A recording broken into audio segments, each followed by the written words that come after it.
இன்றைக்கு ஜனநாயகத்துக்கு பெரிய ஆபத்துன்னு நான் பார்ப்பது ஒன்று வாரிசு அரசியல், ரெண்டாவது ஊழல்.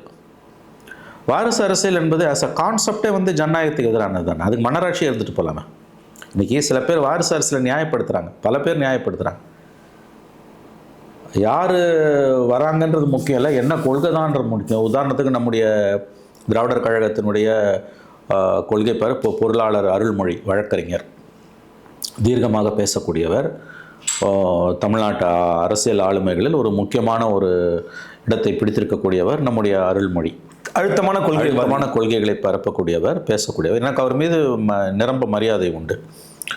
ஆனால் நான் ரொம்ப வருத்தமடைந்த, ஏமாற்றமடைந்த ஒரு நிகழ்வு சமீபத்தில் ஒரு தொலைக்காட்சி ஏற்பாடு செய்த நம்முடைய நண்பர்கள் இந்த டிபேட்டு ஏற்பாடு செய்திருந்த அந்த ஒரு நிகழ்ச்சியில் இளைஞர்கள் வந்து அரசியல் பிழைத்தோருக்கு அறம் கூற்றாகும்னு முக்கியமான அரசியல் ஆளுமைகளை அழைத்து பேச வச்சாங்க. இளைஞர்கள், கல்லூரி மாணவர்கள் அவரிடம் கேள்வி கேட்டாங்க.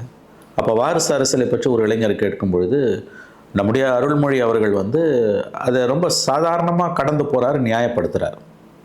இது எவ்வளோ பெரிய பிழை! ஏன்னா இன்றைய இளைஞர்கள், ஜென் ஜீன்னு சொல்லக்கூடிய அடுத்த தலைமுறை இளைஞர்கள் வந்து அவங்க வந்து மில்லேனியம் ஸ்டைலை விட அதிகமான இன்னும் இன்னும் கூர்மையாகவும் மூர்க்கமாகவும் இருக்காங்க. ஜென் ஜீன்னு சொல்லக்கூடிய அவங்க வந்து இந்த வாரிசு அரசியல் அறவே வெறுக்கிறாங்க, இதை காரி உமிழ்றாங்க.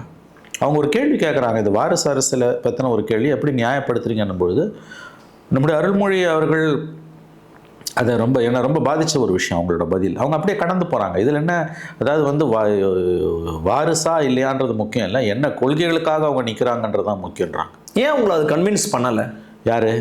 ஏன் அந்த பதில் உங்களை கன்வின்ஸ் பண்ணலன்னு நான் எப்படிங்க பண்ண முடியும்? ஆஸ் அ கான்செப்ட் இது வந்து உதயநிதி, கேசிஆர், பாதல்ஸ், ஒமர் அப்துல்லா, அகிலேஷ் யாதவ், இங்கே வந்து அபிஷேக் பானர்ஜி, ராகுல் காந்தி, இவங்க சம்மந்தப்பட்டது மட்டும் இல்லை, பொதுவாக ஆஸ் அ கான்செப்ட் நான் மறுபடியும் சொல்கிறேன், வாரிசு அரசியல் என்பது தப்பே இல்லைன்னு ஒரு ஜனநாயக நாட்டில் இருந்துக்கிட்டு ஜனநாயகத்தின் மூலமாக ஆளப்படுகிற ஒரு நாட்டில் ஒரு வழக்கறிஞர், படித்த வழக்கறிஞர், அரசியலமைப்பு சட்டத்தை நன்கு அறிந்த ஒரு வழக்கறிஞர், திறம்பட வாதிடக்கூடியவர், கொள்கை சித்தாந்த ரீதியிலான பிடிப்பும் தெளிவான கொள்கைகளையும் உடையவர், அவருடைய வாயிலிருந்து வந்த அந்த வார்த்தைகள் என்னை அதிர்ச்சிக்குள்ளாக்கியது. அதாவது வந்து நான் திரும்பவும் சொல்கிறேன், இதை ஒரு உதயநிதி சம்மந்தப்பட்டதாகவோ அல்லது வந்து ஒரு அன்புமணி ராமதாஸ் சம்மந்தப்பட்டதாகவோ அல்லது வந்து ஒரு சுதீஷ் சம்மந்தப்பட்டதாகவோ நீங்கள் எடுத்துக்காதீங்க.